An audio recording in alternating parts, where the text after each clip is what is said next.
All right, we are live. Happy Sunday, everybody. So today is going to be the third and maybe final installment for painting this study for self-portrait. I actually just begun to prep the panel for the big final version of this. So that's super exciting. So in part one of this series, I went ahead and blocked everything in. Siri wants to talk to me. And then last time I began to build up the paint a little bit and bring some things closer to maybe a final. And today we're going to see how far we can push that. So let's jump right in. So first up, I'm going to go ahead and take a quick picture of this. Hello, Boomer. Yes, you.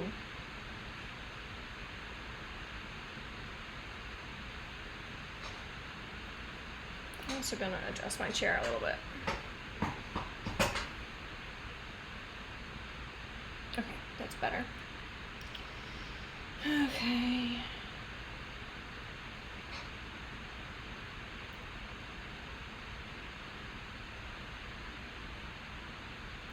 So I'm just copying my photo of the painting.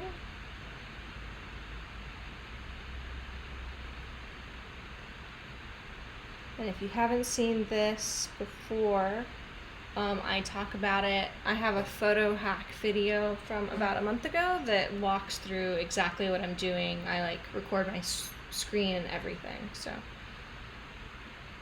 if you're curious about what I'm doing and why, that is definitely a video to check out when the stream is over.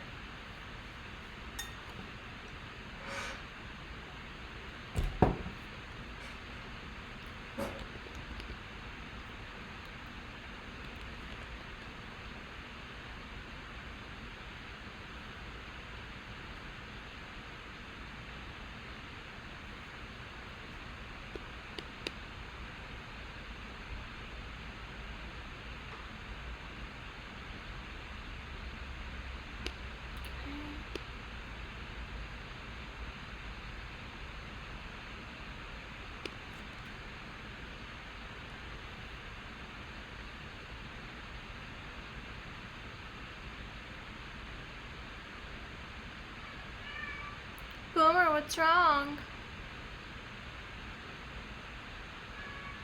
That's not an answer.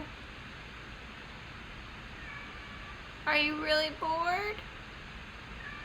You are? Oh no! Where's your toy? That's also not an answer. It's in the living room. Come get it.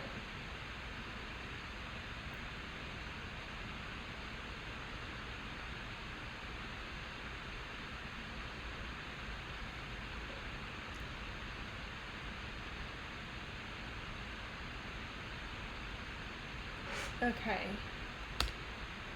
Wow, I had to do some kind of weird things to the image of the painting to make it fit in Photoshop, which I haven't had to do up to this point, which makes me mildly nervous about kind of the accuracy that it's going to give me, but honestly at this point I'm not super concerned about a lot of the drawing. I'm confident in what I've done in previous sessions, so kind of just using this. I'm gonna wind up looking at the dress pattern, but other than that, profile's looking pretty good. I'm gonna do a little bit of cleanup on the bottom here.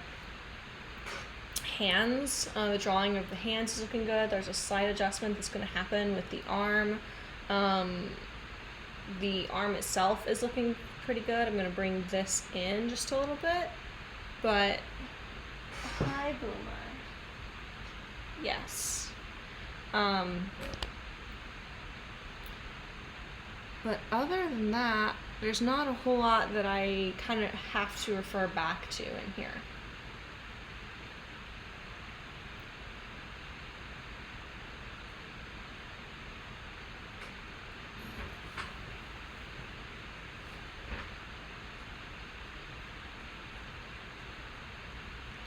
So I think what I'm going to do is I'm going to start with some of these corrections because they're top of mind. Then I'm going to go in and work on the dress detail, and then the final thing is going to be to create some of the like abstract interest that's in the background.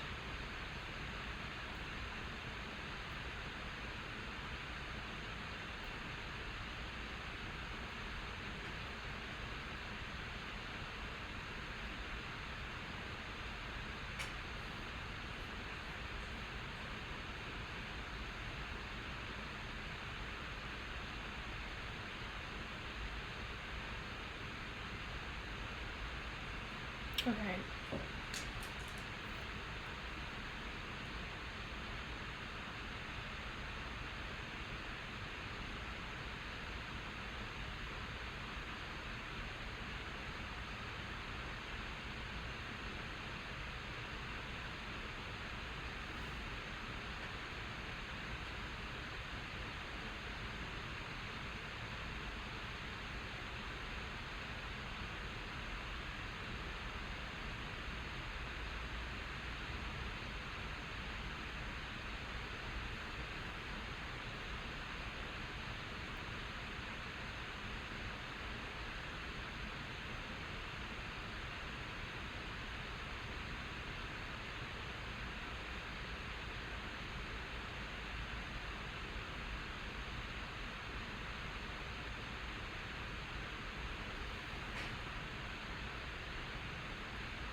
Alright, so I've addressed some of these areas.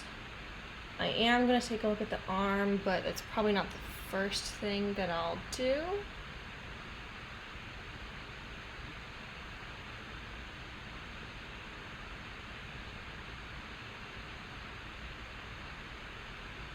Alright, so I mentioned that this particular image seemed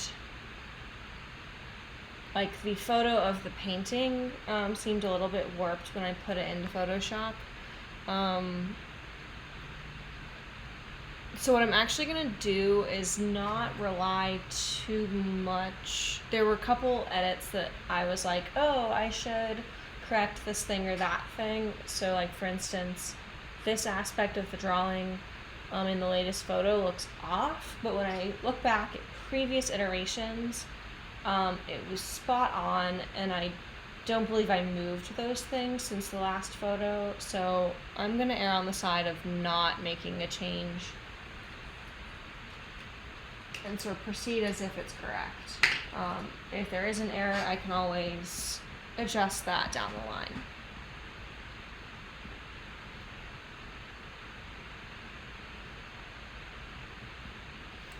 So this, I'm going to do a little bit of work right here. This is sort of an interesting mixture. It's Terra Rosa, Ultramarine Blue Deep. Let's see if it's anything more than that. I'm not certain.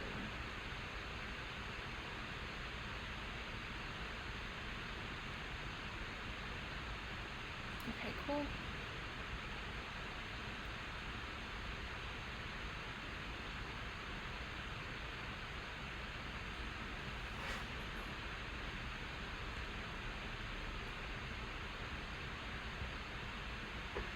All right.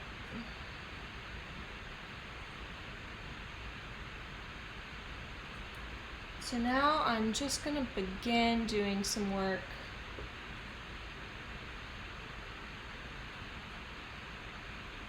on the design of the dress.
And rather than kind of describe every little facet of the design here, I'm going to kind of let the brush do some of the work for me. I don't want to get too literal. I think that would kind of take away from it.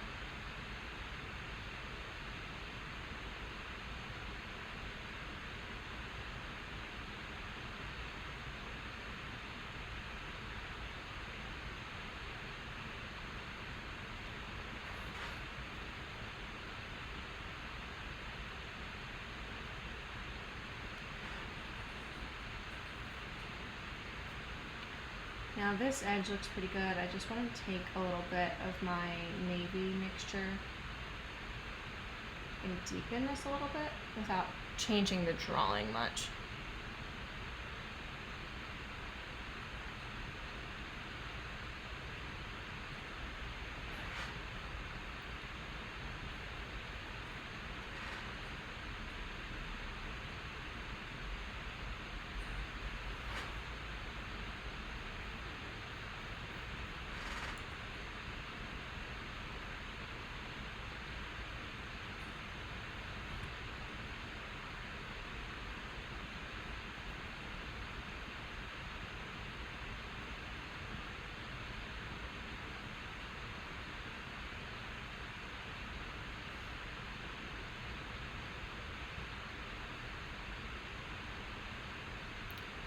Now this strap. Alright, so it's going to come down onto like the top of the shoulder, but it's also going to kind of push up as well. So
Alright, overall I think the navy parts of the design look much closer, at least close enough for me to kind of do a check and see how that's going.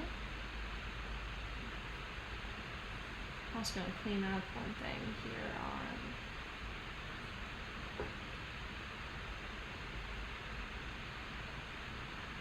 this strap.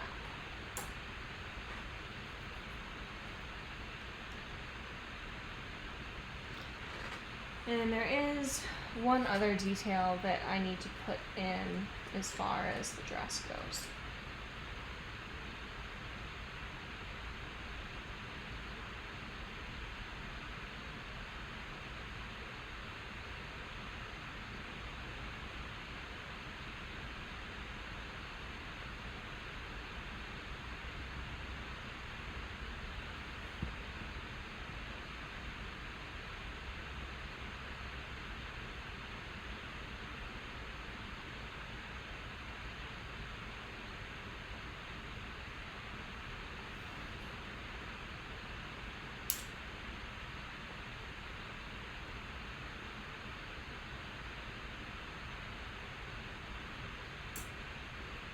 And there are a couple of these, so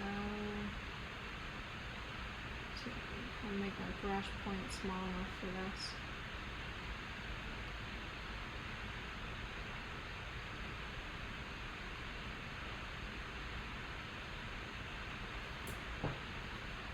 Alright.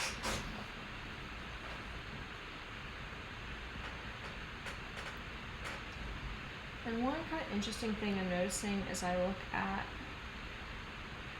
the work I did up here is that the ear actually really disappears.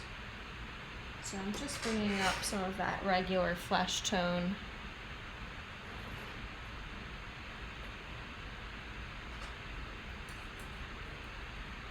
Into it to help that transition work. Alright.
Now this section is somewhat tricky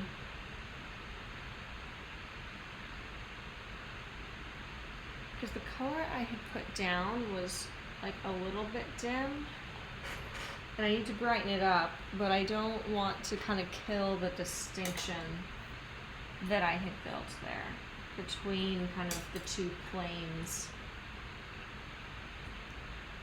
of the dress. Has a ton of rhinestones on it, which means it's really clear what plane is catching the light and which plane is not. So these patterns that you're seeing, they're all the same color and they have like all the same stones on them, and those are all the same color and everything else.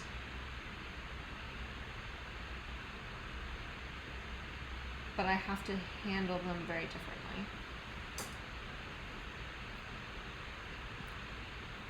So there's actually a little bit of this that I didn't capture at first.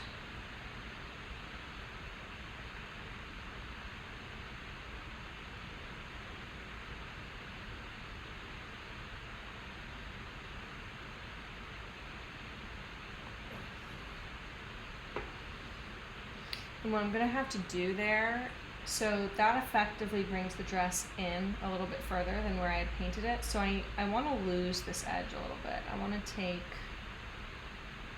my dress color and maybe make it just a little bit more neutral, a little bit less navy.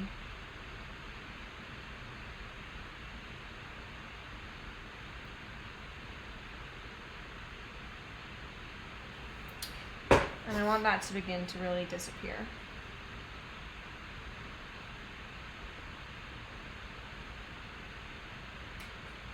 In fact, there's this kind of subtle place where there's an incredibly subtle highlight on the front of the dress. Let's see if I can put that in. It's not even like one value step lighter than what we already have.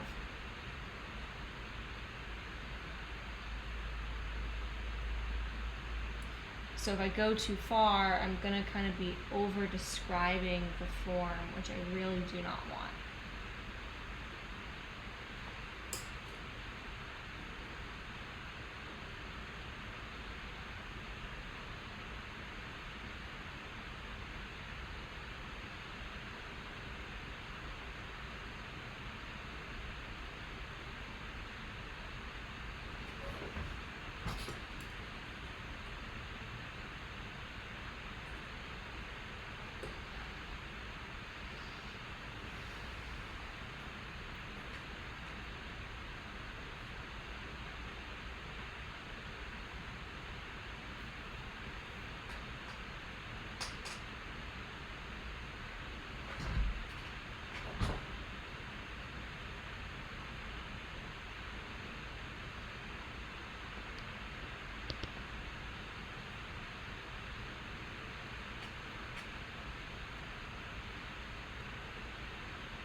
So one thing I'm noticing, kind of comparing my painting here to my reference, is that my reference has kind of these select like hits of vibrance, but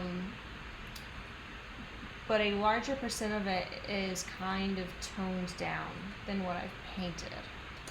Ooh, I just threw a palette knife in my lap. That was the most impressive.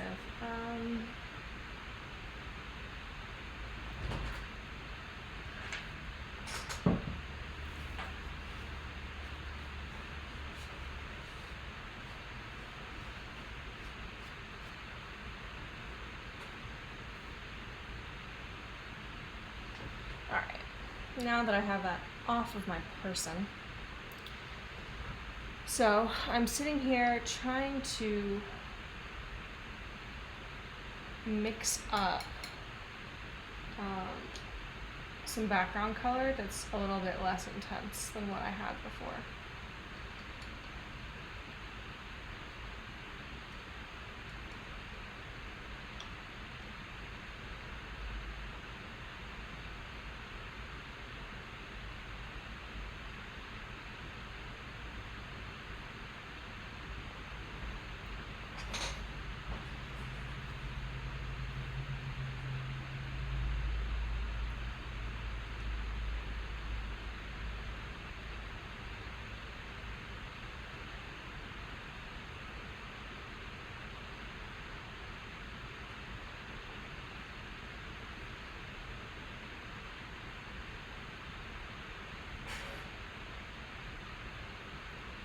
So overall, this side looks pretty good. There's some intense portions that I'm going to have to put in.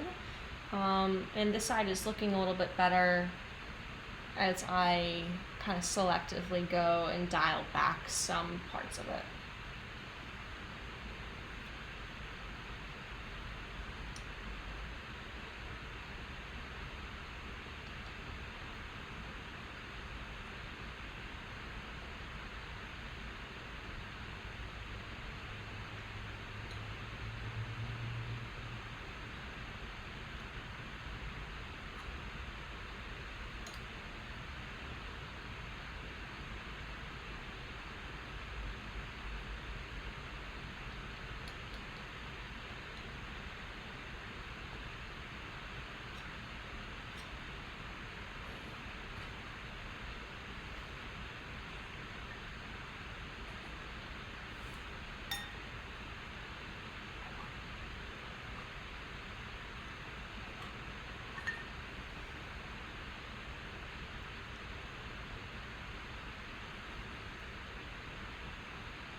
Oh, yay!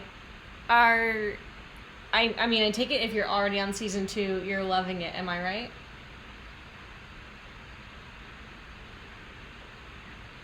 I think what I'm going to do today, so I had people who were split between suggesting like a Sunday stream and a Tuesday stream, so I figured, okay, I'd make a little bit of time today and come and do some work on this.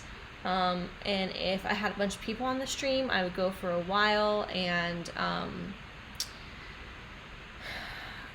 see if I could actually finish it up.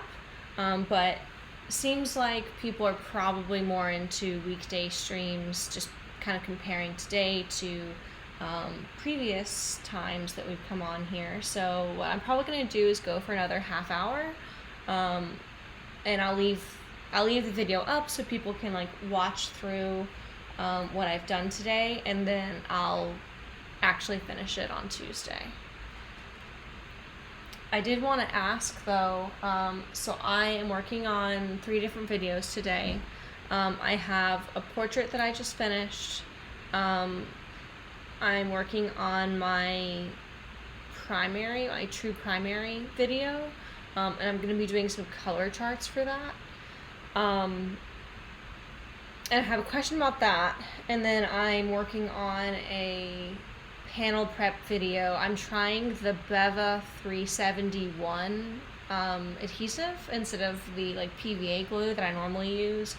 The advantage of that should be that you can kind of be good to go as soon as the adhesive cools, so like within an hour of applying it you could be ready to paint, whereas with the PVA glue that's usually like a 48-hour process for me. So I wanted to make a video about that in case people wanted to try that and kind of talk about pros and cons and which method I might like more or what I might recommend. So if you have a preference of which video you'd like to see first, let me know. That one I might have to stick to a given order, just because I might need some more time to finish the other videos, but I wanted to ask, so for my true primaries video, I'm going to be doing a permanent rose, cad lemon, and this would have been much better if I had gone out and gotten, I guess I can use phthalo. I was sort of thinking about like the cobalt teal as an option, but phthalo is like probably a better choice anyway, and I already have it. Anyway, so that's going to be palette number 1 that I do color charts for. And then I think palette number 2 will be like Cad Red, Cad Yellow Pale, and Ultramarine. And the question was whether I kind of just compare those two primary charts, or whether I throw in a couple other versions of a primary palette. So maybe I do one that's like alizarin, ultramarine, and yellow ochre. But I wasn't entirely sure. I'm somewhat limited on the number of charts I can do because I only have so many panels. So if I only do 2 charts, on the third I was thinking of actually doing like a comparative color wheel and see if I can mix one chart versus the other. I don't know. So I wanted to kind of see what the consensus was, what people wanted to see.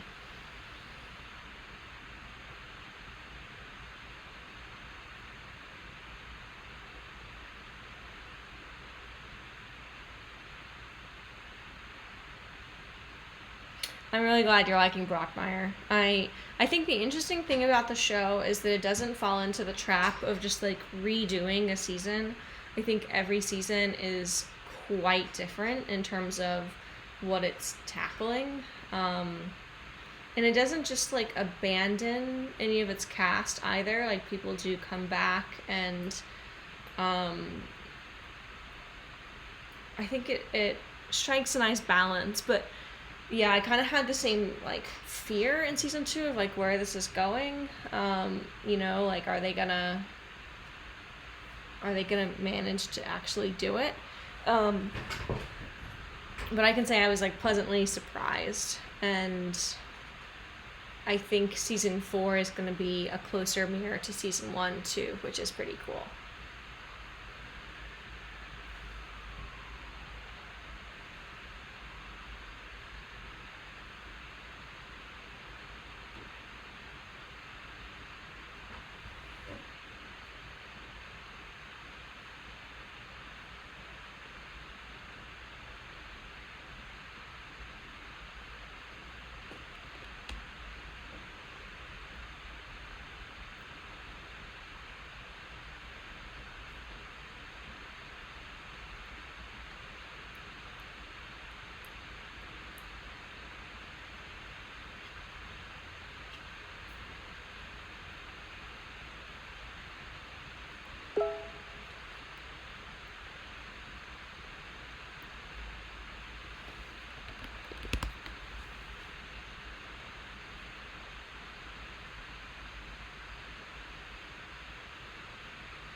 Okay, that's good to know as far as the primaries. So what I think I'm going to do is see how those first 2 charts turn out, and if I don't think I need to do like an actual color wheel to kind of demonstrate the difference, then I'll focus on doing 1 or 2 more charts with the remaining panels that I have. I'm using like old clayboard panels that I'm never going to put a painting on, so that's why I'm kind of limited. I don't want to use like ACM for them.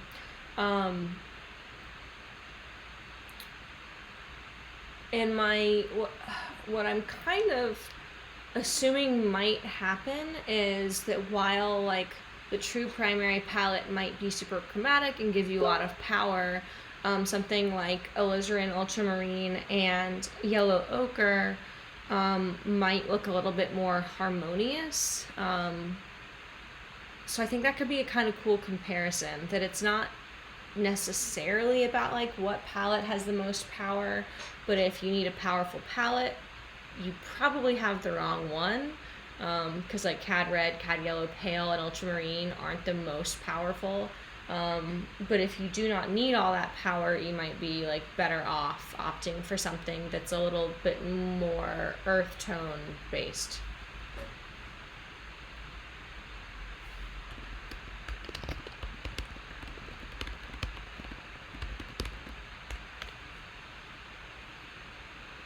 Hello, Sean. How are you doing?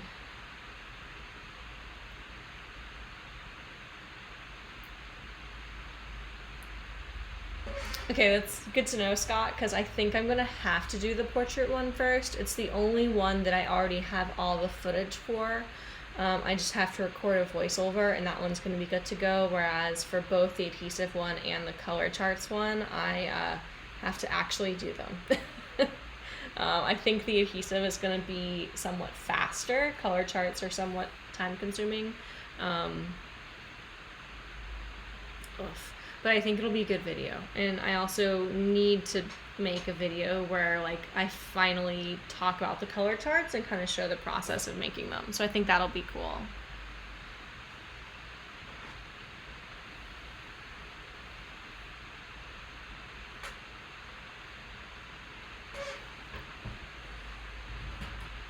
Give me 1 second. I got I wonder what the easiest way to show this to you is.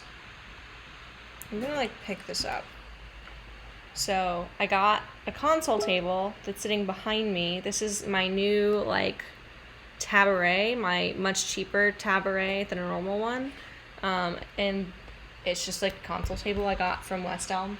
But the drawers, once I actually put things in them, are super hard to open, and I'll show you why. Oh god. Well, actually, like, yeah, there we go. So this is not the best angle, but basically they cut a groove into the drawer, and then they cut opposite grooves in the, into, like, the thing the drawer is in. And at some point, I'm going to have to do a woodworking project and, like, actually install drawers that slide. So I guess installing drawer glides. It was a little bit of a mistake for me to put the baby wipes that I need in there. I threw a palette knife at myself and have paint on my leg, on my hand, on 2 different parts of my pants. Disaster.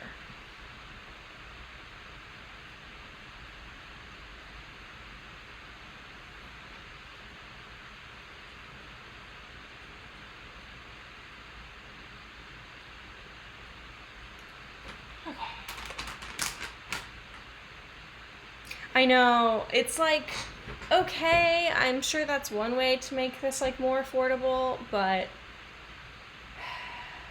yeah, just having like all my paints in one drawer makes it basically unopenable without like both hands doing this very awkwardly to like pry it open. So there's gonna be some kind of project in here, because I'm gonna like lose my mind if I have to keep opening these drawers the way that they are.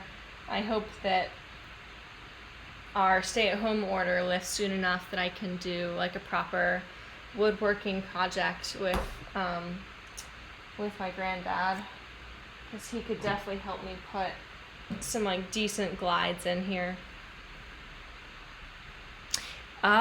See, that's really funny, Scott. I know that you know what you're talking about because I like fell down a rabbit hole of researching how to improve this, and you're literally like running through everything that I found.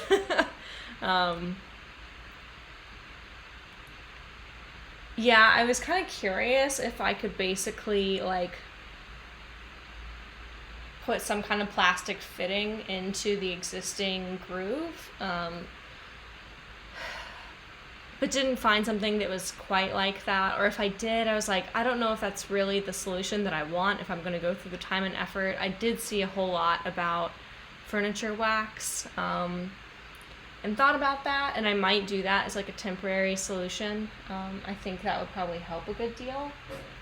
And it seems like it actually already is waxed a lot, but it's really just a case of like, let's just install some good hardware. This is like one more point in the column of just buy the more expensive thing that works the way that you want it to work.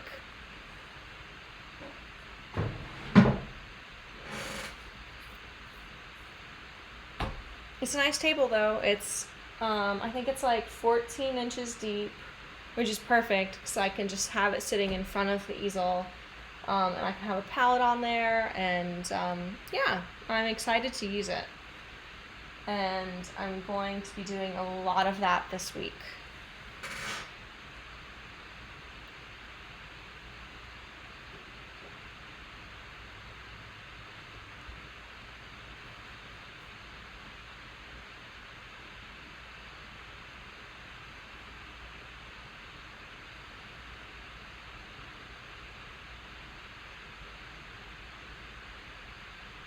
I was just having a thought of whether or not I should start using... I have a friction arm that I use for filming some things, and I wonder if I should use the friction arm for this, because I could get my camera a little bit closer to, like, instead of the camera kind of being over here, like coming at, like this angle to the piece, I could have it coming maybe more like this way, and you guys would have a little bit less of a parallax happening.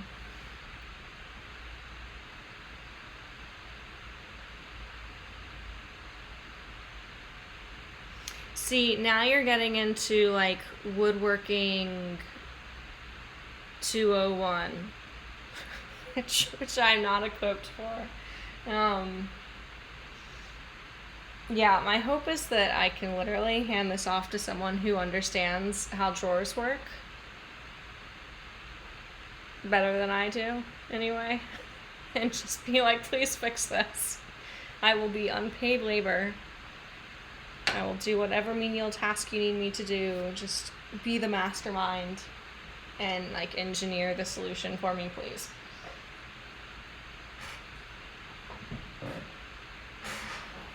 It looks pretty good, though. Oh, okay. So, Sean, I don't know if you joined before I was saying this, but I think what I'm going to do, because it seems like Sunday stream is very quiet. It's a very pretty day outside where I am. I assume it's probably a pretty day for a lot of... 101 is the sandpaper option. Yeah, I agree. Yeah, it seems like a lot of people are doing stuff today, so what I think I'm going to do is probably go ahead and maybe go for like another 15 minutes. I know Scott probably has to jump right about now. Do a little bit more painting, and I'm going to leave this up so that people can see the work that I've done today. I think that's kind of the cool thing with this piece is...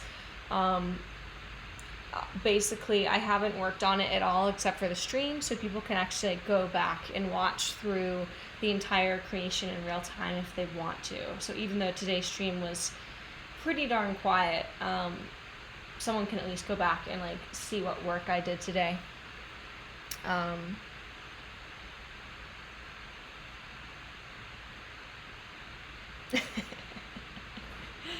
It sounds like you can DIY to me. I will say that much. But yeah, it intimidates the crap out of me. Last thing I want to do is like... This was a lot cheaper than like a legit Tabaret, but it still was not cheap. The last thing I want to do is like ruin this thing that I pay good money for. And yeah, plan being to come back, stream Tuesday, stream for longer when I think more people can actually like hop on and watch the stream. If there is a time of day converted to Eastern Standard Time that is great for me to stream, please let me know. Either like right now in the chat, or if somebody's watching this later, tell me in the comments what time you want weekday streams. Because right now I try and like check off some to-do items and then I start streaming. But I also sit there and wonder like, oh, is this really a good time to stream? Are people actually gonna be like on their computers right now? And I waste a lot of time like asking myself that question. Thank you. I'm hoping not to like go into overworking territory on it, but I'm at the same time beginning to kind of confront like, oof, I'm not sure how quickly I'll be able to actually finish this little piece, even though it is just a study. You know, I want the study to feel like this kind of perfect miniaturized version of where I ultimately want the big version to go. So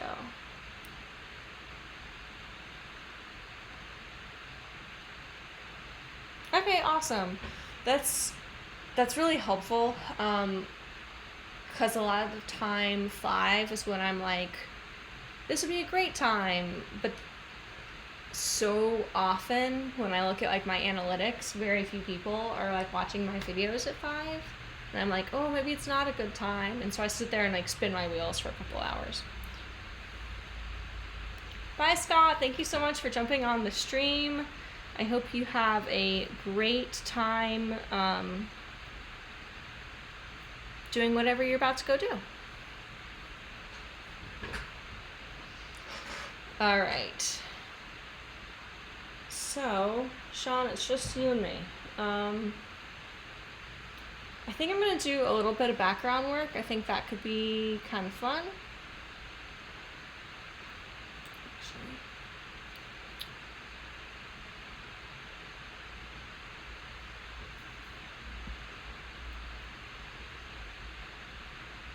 I kind of want to tackle this. It's not as vibrant as my reference, and I think it's going to be like really hard to get the vibrance where I want, but I mean, I guess all the more reason to kind of start figuring it out now, right?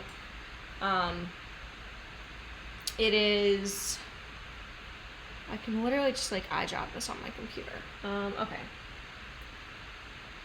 So what I'm thinking of doing is kind of putting down like the more chromatic but like medium value places, and then punching up with like some high value highlights that go over top of it.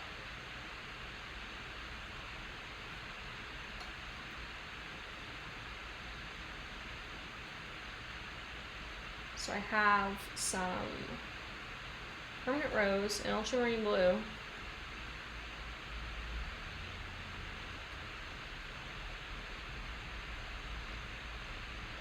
This color is kind of this like electric blue. It almost makes me wonder, especially because I'm going to be doing color charts later. It makes me wonder if I should like go ahead and get out phthalo and like see if I can mix this color with phthalo and permanent rose. Only problem is I genuinely am not sure where those paints are.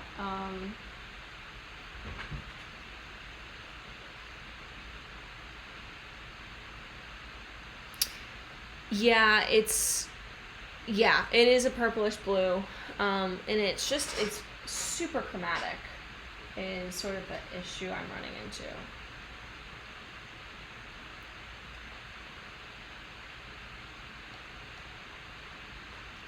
Like, it really jumps off the screen.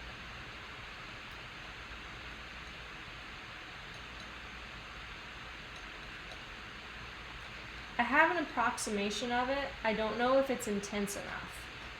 This is just ultramarine, permanent rose, and white. So let's see.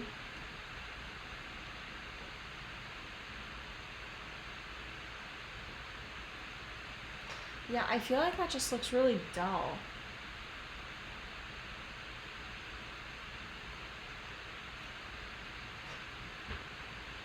And I don't mind it kind of being down there as like a base. But I'm going to need some way to punch it up, especially as I start adding the white, which is going to dull it down, kind of no matter what I do. Man.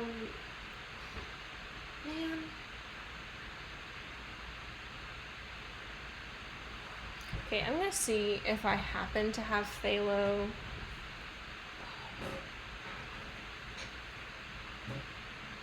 In my drawer here. I doubt it though.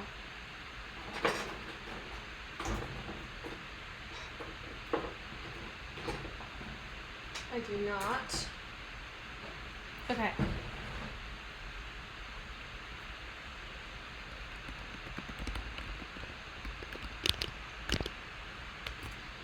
I'll be right back. I'm getting phthalo blue. Oh.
All right, I've returned. So, pretty sure what I want is this Windsor Blue red shade.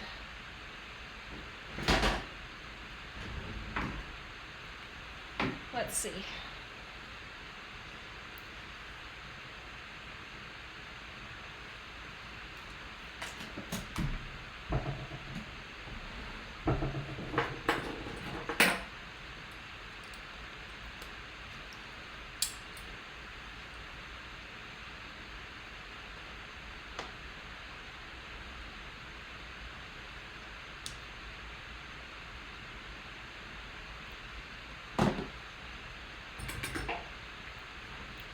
Okay, let's try this again.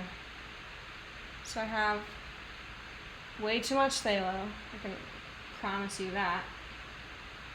Permanent rose.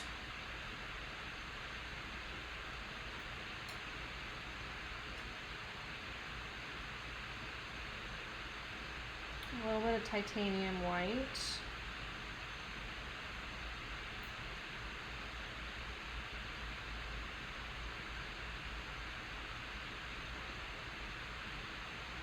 I don't know, I'm getting kind of nervous. It looks awful similar to using ultramarine.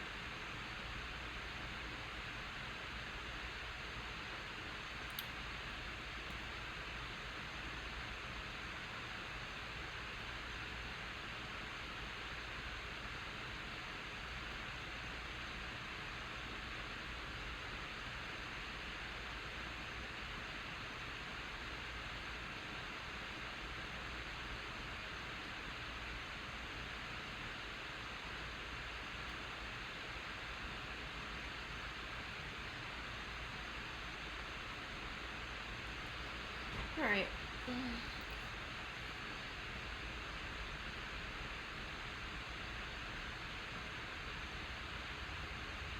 Yeah, like literally looks the same. That's a good idea as far as breaking the color. I like that. Okay, I want to just.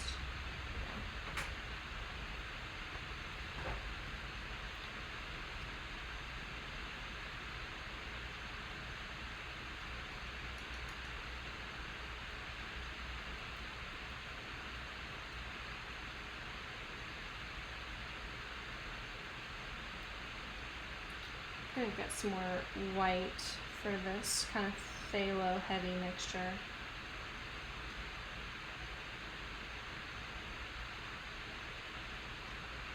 I have to put more of this out.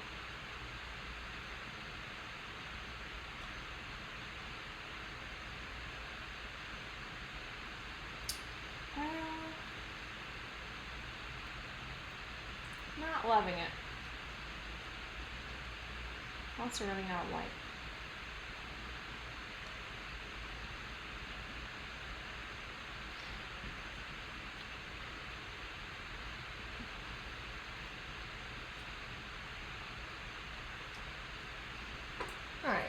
put more white on the canvas, or on the palette rather.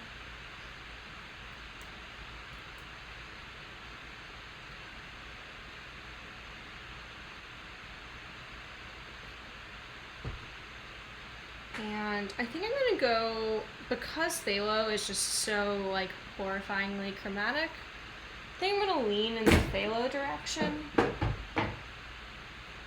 and just see how I like it.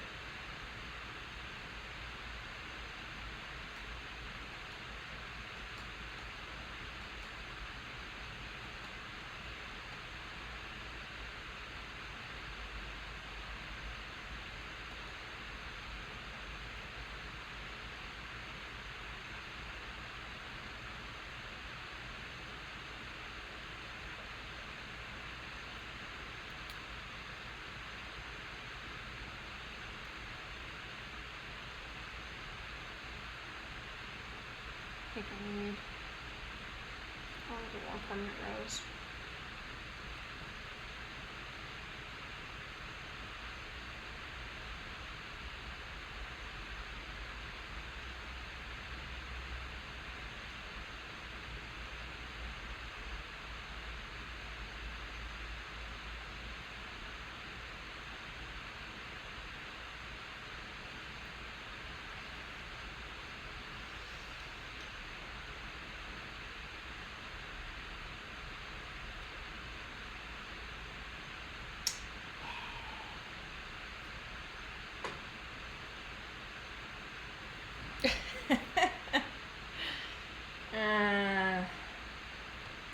There's a chance that I wipe this. It's not speaking to me as of yet.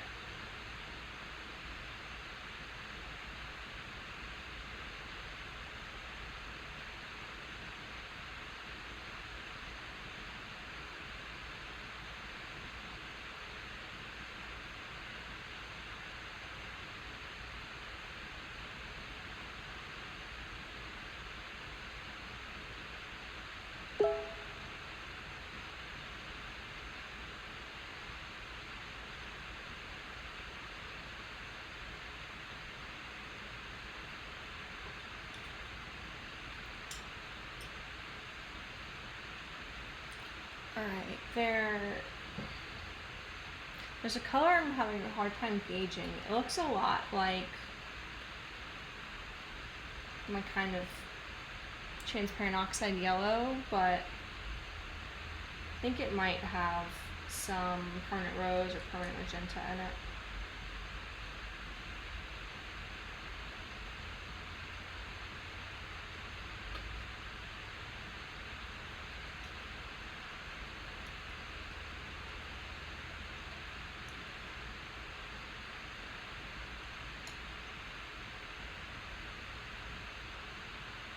Oh gosh, alright.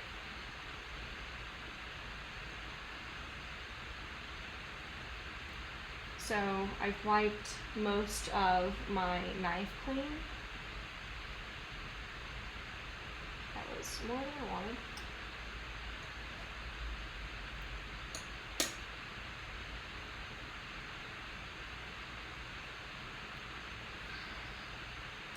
The value of that is entirely incorrect.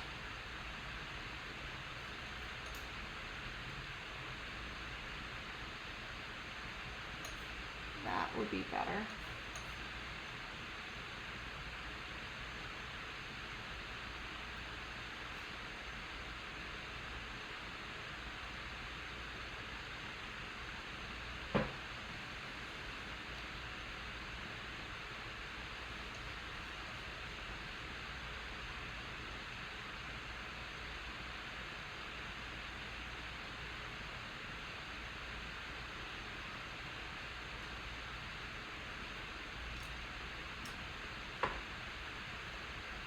Hey, okay. I think I technically do have lead white somewhere. I really only use it for priming canvases and opt for titanium otherwise. Like, I think one, for kind of safety reasons, but two, lead white tends to be a cooler white, which sort of fits least like according to the, not even like the Schmid school of thought, but like the reason that he opts for titanium is that it suits Northlight paintings, which this is not, to be clear.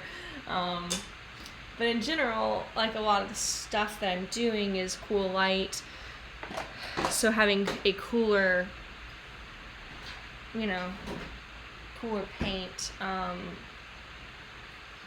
helps you mimic that, whereas if you have a warmer white, it would be better suited for like a warmer light situation. Here it might kind of make sense to bust it out, but over here, which honestly kind of looks like a big old mess, a little bit less so in the stream. Okay, it looks, I want to show this to you,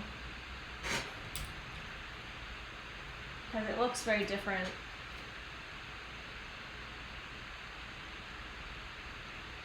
Dead on.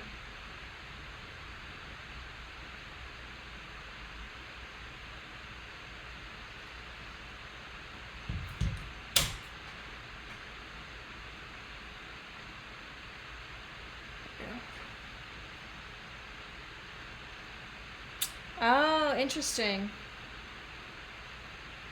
I'll have to keep that in mind. I think there are places where it could make sense, and I think it's kind of helpful to like, be familiar with the things that you're talking about and have more options there. Yeah.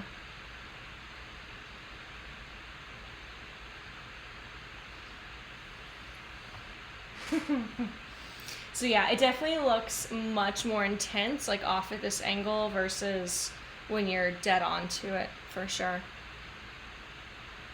I think that's probably true of the entire painting. Like, I think that area actually looked more like it does in real life when I put the camera there.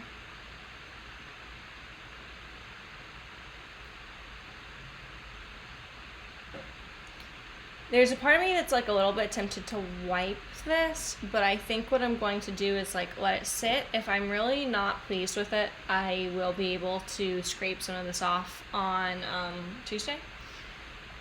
But yeah, for now I'm just gonna kind of decide what I think of that. I know that I want like a lot of palette knife work in the background, but it's also like not my area either. So I think there's going to be some trial and error here, which is the entire reason why the study is so helpful.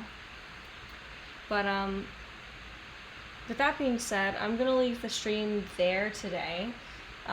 Thank you for jumping on and keeping me company. I really appreciate it. I'm sorry that I am not going to wind up doing a longer stream today, but the plan is to be back on Tuesday. Now that I see this little thing, I'm like, clean it up. Clean it up before it dries.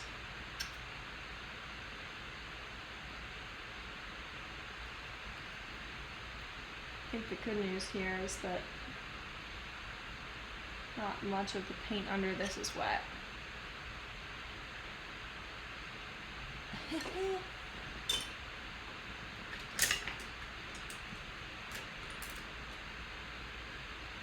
A little bit of game salt on a detail brush.